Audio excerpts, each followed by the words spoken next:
මම වැඩක් කරලා ඒ වැඩේට අය කරන ගාන සම්බන්ධයෙන් මේ ළඟදී අපේ සිනියර් ෆිලිප්පෝයි මායි අතර පොඩි කතා බහක් ගියා. එයා මට කියනවා ඔයා අමාරු වැඩක් කරන වැඩේ හරියටමත් කරනවා. හැබැයි ඔයා ඔක්කොම කරලා ඒකට ගණන් කියද්දී අනිත් අයට සාපේක්ෂව නෙමෙයි. හැබැයි ඒ වැඩේට අදාළවත් ඔයා සාධාරණ ගාණක් කියන්නේ. මගේ ගණන් අඩුයි තමයි. සිනියර් ෆිලිප් කියපු දේ ගැනත් මම මහා දුරට හිතන්නේ නැහැ. හැබැයි එයා මෙන්න මෙහෙමත් කිව්වා.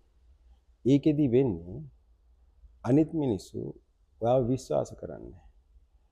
මේ වගේ මුදලකට මේ වගේ වැඩක් කරන්න පුළුවන්ද? ඔයා ගැන සැකයි. ඔය වගේ කතා ටිකක් කිව්වා මට. මම කල්පනා කරද්දී මට ඒ වගේ දෙයක් මතක් වුණා. දැන්ට අවුරුදු 4කට විතර කලින් දවසක් මට අපේ ලංකාවේ කෙනෙක් කෝල් කරනවා අක්කා කෙනෙක්. මල්ලි මම මේ පාක් එකේ ඉද්දි මට ඔයාගේ නම්බර් එක දුන්නා එක්කෙනෙක්. මගේ පෙර් මෙසේජස් ජෝන් එක බ්ලොක් වෙලා. ඔයාට ඒක අරන් දෙන්න පුළුවන්. මං කිව්වා ඔව්. කීයක් විතර යයිද මල්ලි? මං කිව්වා මම ඊමේල් එකක් ලියනවා. ඒකට එවුරෝ 20ක් යනවා. ඒ ඊමේල් එකම අන්දාතෝ රිතෝර්නෝ විදිහට රෙජිස්ටර් ලියුමක් යවනවා. ඒකට 8.50ක් යනවා.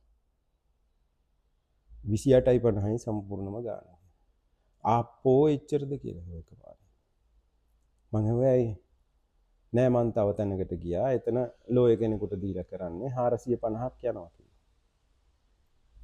මං කිව්වා වෙන්න ඇති. මගේ වැඩේට නම් ලෝයර්ලා ඕනේ නෑ. මම ඔය ක්‍රමයට තමයි කරන්නේ. ගත්ත අයත් ඉන්නවා. ඊට පස්සේ කිව්වා හරි මල්ලි මං තව දවස් කීපකින් ඔයාලට කතා කරන්නම්කෝ කියලා. කිව්වත් වගේම දවස් 3-4කින් එයා මට කතා කරුවා. කතා කරලා හැබැයි මෙහෙමයි කිව්වේ.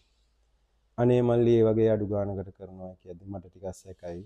මට විශ්වාස නැහැ. මං 450 දීලා රේටම කියලා කරාගත්තා. නෙමේ කරන්න බාර දුන්නා කියලා. සිනියර් ෆිලිපෝ කියන කතාවෙත් ඇත්තක් තියෙනවා. හැබැයි මට අර රජුරුවන්ට සුදු හකුරු හදපු කතාව අහලා තියෙනවද?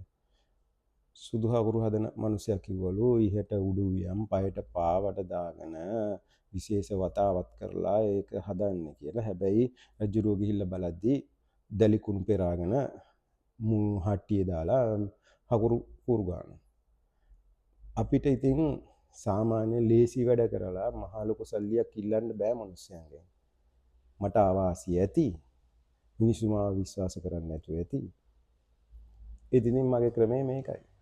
මොකද මං කරන්නේ බොරු කියන්න බෑනේ.